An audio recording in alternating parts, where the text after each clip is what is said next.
Hey, how is everyone doing? My name is Ryan Everett, and I will be talking about some of the causes of conflict happening in the workplace.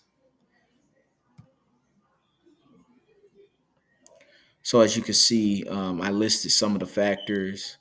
What's it? Differing of opinions, stress and burnout, uh, lack of having proper resources, and leadership problems. Some of these things we are faced with in the workplace as of today and are causing major issues and concerns for employees.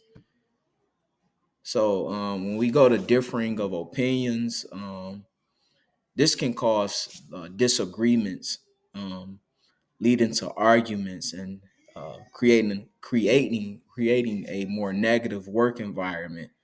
Um, I would say to overcome this type of issue is to put your feelings to the side and do what's best for the business, for the organization. um Sometimes we get caught up in how we feel and just don't want to let our pride get in the way.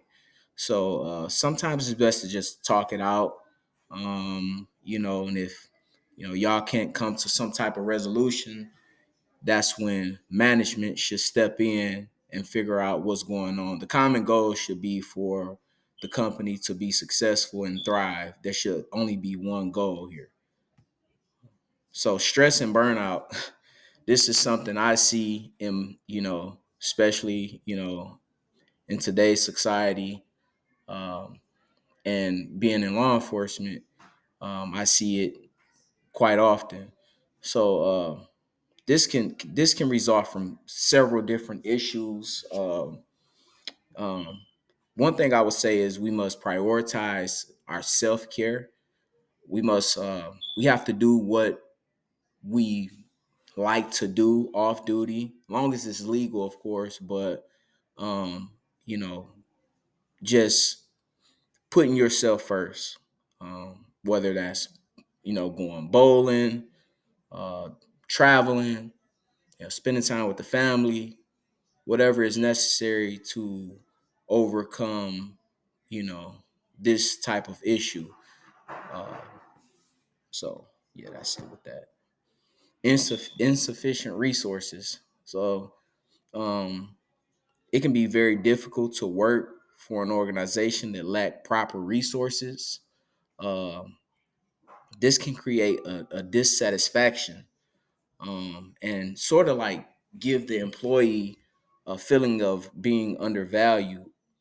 Um, this is harmful to any business, um, and often sometimes uh, give your employees a mindset to go and seek other opportunities. So I would say we as we as owners or whatever organization you're a part of, especially if you're in some form of management, we have to ensure that we are giving our employees the proper resources necessary to be successful. And leadership problems. So this is something that I see quite often. Uh, let's see here. Ineffective leadership hinders a lot of organizations from being successful. Poor leadership can create division amongst a group or a team. Having this kind of issue is a huge problem, and sometimes it can violate policy if there's some form of favoritism. Um, we as leaders have to make sure that we're treating everybody uh, equal and fair, and just making sure that we put our policy amongst friendship. um, I see it a lot of times where supervisors are not only supervisors, but they're friends as well. So we have to make sure that we are separating the two roles. And in conclusion, do you feel like conflict in the workplace is a positive? Um, I'm gonna leave that up to y'all to answer. I have my own answer, and I don't know if you want us to answer it, but or not. But I'm gonna, leave that up to you guys to figure it out. Thank you though, and have a good one.